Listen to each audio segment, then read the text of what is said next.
Assalamualaikum warahmatullahi wabarakatuh. Selamat datang di podcast Hijau Hitam. Kali ini kita akan bahas materi KMO, Kepemimpinan Manajemen Organisasi. Kepemimpinan adalah suatu usaha atau seni untuk mempengaruhi orang lain guna mencapai tujuan dari organisasi tersebut. Intinya dalam organisasi kepemimpinan adalah bagaimana kita bisa mempengaruhi orang lain dengan usaha dan seni tentunya. Kepemimpinan ini lahir ada 3 teori yang mengatakan bagaimana munculnya pemimpin ini, yaitu ada teori yang pertama namanya teori kinetik, yaitu teori yang mengatakan bahwa pemimpin itu dilahirkan bukan diciptakan.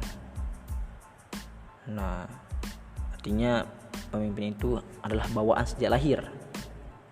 Itu teori yang pertama. Sedangkan teori yang kedua adalah teori sosial yang mengatakan bahwa pemimpin itu diciptakan bukan dilahirkan. Ini adalah lawan dari teori genetik tadi, bahwa ya pemimpin itu meskipun bapaknya bukan pemimpin, dia bisa diciptakan sebagai seorang pemimpin gitu. Yang ketiga adalah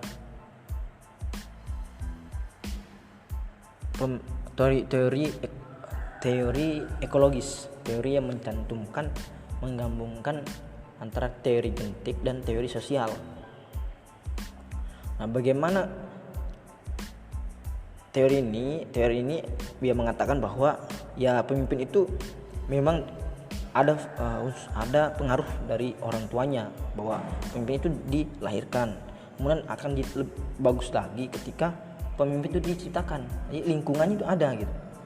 Nah, kita bisa lihat ada contohnya, itu ada namanya AHY, dia seorang anak dari SBY, kemudian diberikan wadah untuk memimpin. Nah, ada juga anaknya Pak Jokowi gitu yang jadi bupati di Solo. Nah, itu contoh dari teori ekologis.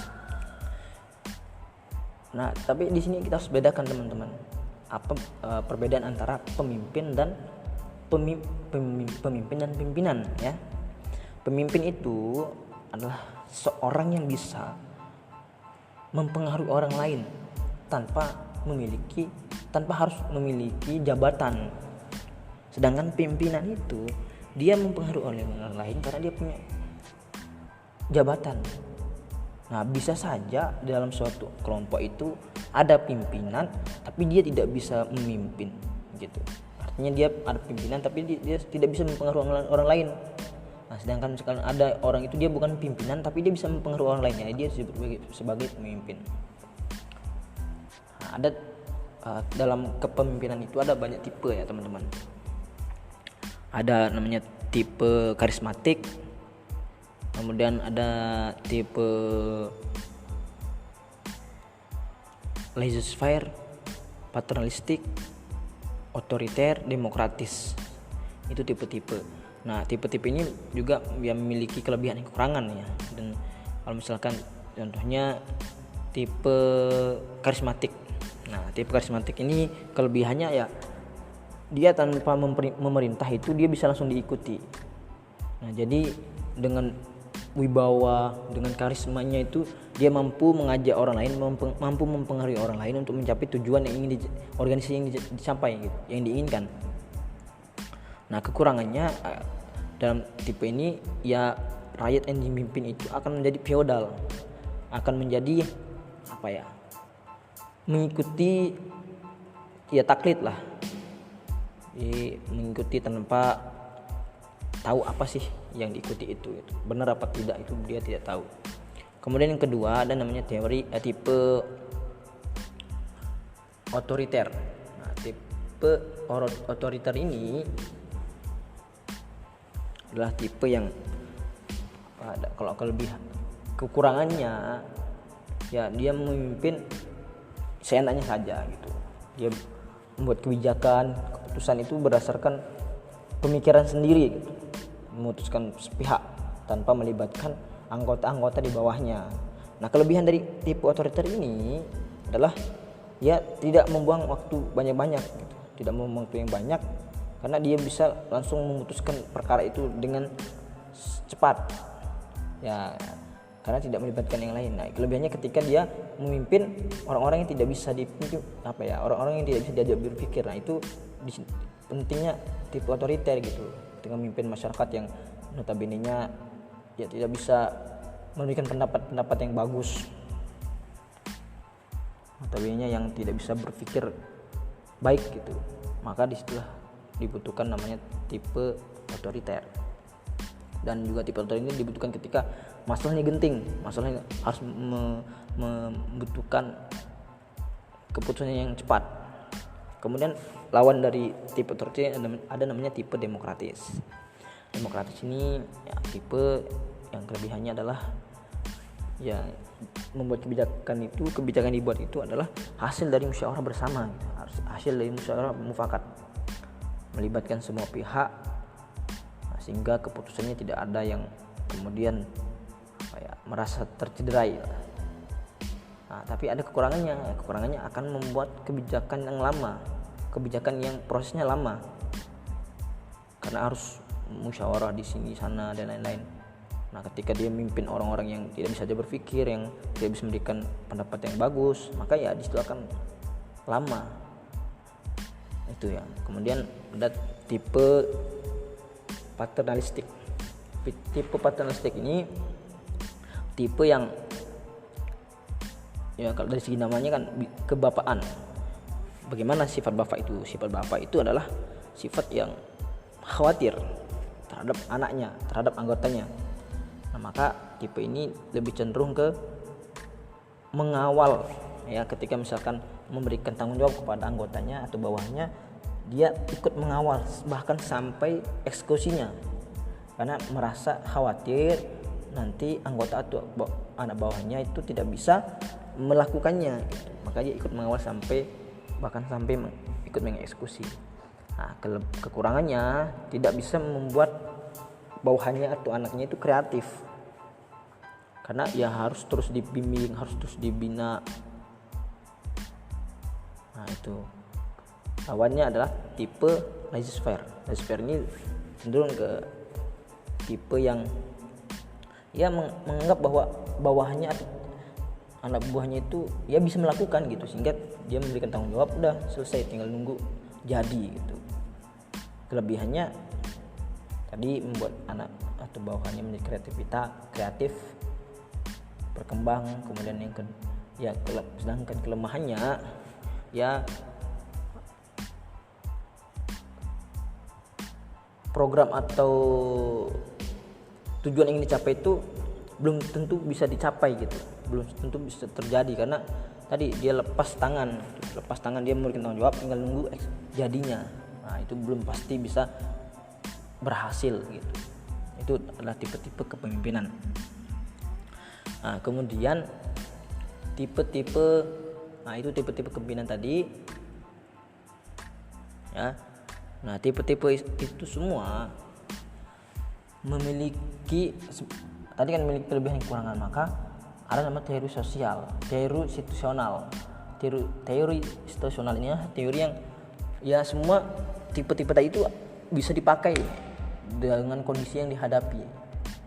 Nah, maka semua tipe-tipe tadi itu ada dalam tipe kepemimpinan tipe kepemimpinan profetik, tipe-tipe yang bersifat kenabian gitu. Yang itu nafasnya adalah nafas keislaman, nabi. Bagaimana seorang Nabi Muhammad memimpin dulu itu menjadi pijakannya, karena sudah terbukti beliau berhasil memimpin kota Madinah yang notabene-nya ya masyarakatnya beraneka ragam, tidak hanya umat Islam tapi juga ada non muslim. Nah, tapi berhasil. Nah, itu kan tentu kita bisa lihat ada 4 sifat wajib yang dicontohin, yang diberikan oleh Nabi Muhammad, yaitu ada sidik, amanah, tablik, fatonah. Ya, sidik jujur, tablik berarti pandai menyampaikan, fatonah cerdas, amanah berarti dia dapat dipercayai. Nah, itu sifat wajib yang dimiliki oleh Rasulullah. Kemudian dalam materi manajemen ini dari segi katanya memanage, mengatur ya. Nah, manajemen ini adalah usaha untuk mengatur supaya apa yang kita atur itu bisa berjalan sebagaimana mestinya. Nah, unsur-unsur dalam manajemen itu ada 4 ya, yang kita bisa singkat sebagai PWAJ: planning, actuating, dan controlling gitu.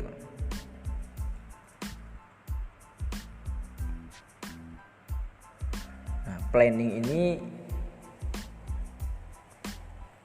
artinya ya perencanaan ya. Kita bisa merencanakan sesuatu itu sesuai dengan yang ingin kita capai. Jadi kalau mau mengatur itu harus ada terencana. Nah, dalam perencanaan itu harus memenuhi 5W plus 1H.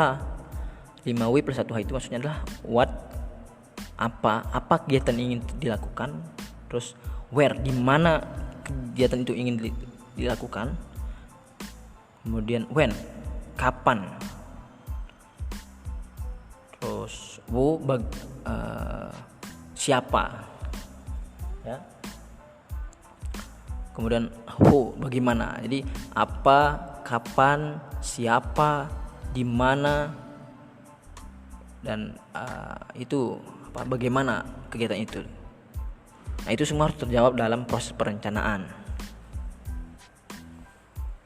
Dan why ya, ada why juga. Kenapa harus ada kegiatan itu harus juga ada. Nah, itulah 5W plus 1H. Kemudian yang kedua adalah setelah perencanaan ada organizing. Ya, organizing ini bahasa Indonesianya adalah pembagian tugas dari semua rencana tadi itu. Bagaimana untuk mengeksekusinya itu harus ada pembagian tugas. Siapa yang akan menjadi ketuanya, siapa yang menjadi sekretarisnya, bendahara, dan lain-lain. Nah, itu semua harus terorganisir. Nah, setelah pembagian tugas, maka langkah selanjutnya adalah actuating atau pelaksanaan. Jadi masing-masing jabatan, masing-masing posisi itu harus melaksanakan semua tanggung jawab yang dimiliki. Nah, setelah dilaksanakan ada controlling, pengawasan. Dari bagaimana dilaksanakan proses pengawasan, setelah itu ada evaluasi. Harus ada evaluasi dari semua rangkaian dalam manajemen itu. Nah, yang ketiga itu ada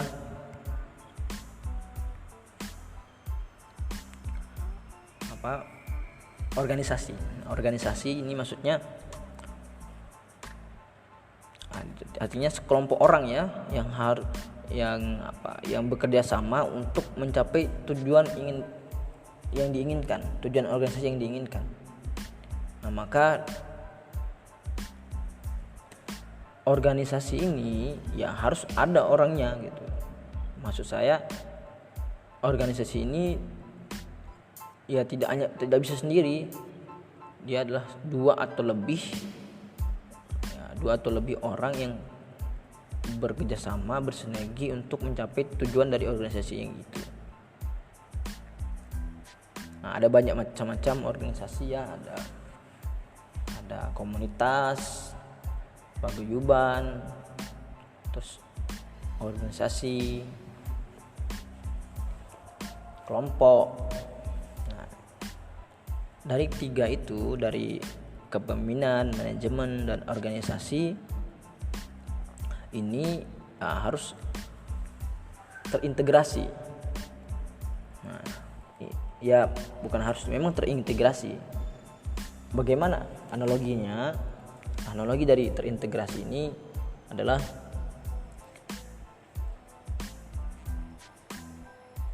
seorang ya pemimpin. Itu analoginya misalkan seperti kapal. Dalam sebuah kapal itu ya ada nahkoda, ada kapal, dan bagaimana cara mengoperasikan kapal itu. Nah, bisa kita analogikan kapal itu sebagai organisasinya, kemudian nahkoda dari kapal itu adalah pemimpinnya. Sedangkan cara mengoperasikan kapal itu adalah manajemennya. Jadi pemimpin, manajemen, dan organisasi ini saling berhubungan, terintegrasi. Ketika salah satunya tidak ada, maka tidak bisa dilakukan, tidak bisa berjalan. Contoh, ada kapal, ada orang yang tahu cara mengoperasikan kapal itu, tapi dia tidak jadi nahkoda di situ, maka tidak bisa dioperasikan. Begitupun sebaliknya, ada orang, ada kapal, tapi dia tidak tahu bagaimana cara mengoperasikan kapal itu. Dan yang ketiga, ada orang dan dia tahu cara mengoperasikan kapal, tapi kapalnya tidak ada atau organisasinya tidak ada, maka tidak bisa berjalan. Nah, maka kepemimpinan, manajemen, dan organisasi ini saling berhubungan. Begitu. Kemudian dalam perkembangannya KMU ini juga menjadi, ya, dalam proses manajemen itu ada analisis SWOT namanya, ya. Kita bagaimana dalam proses memimpin itu harus memiliki analisis ketika ingin melakukan kegiatan-kegiatan, ya. Itu gambaran dari materi KMU ini. Selebihnya teman-teman bisa baca. Sekian, terima kasih. Wassalamualaikum warahmatullahi wabarakatuh.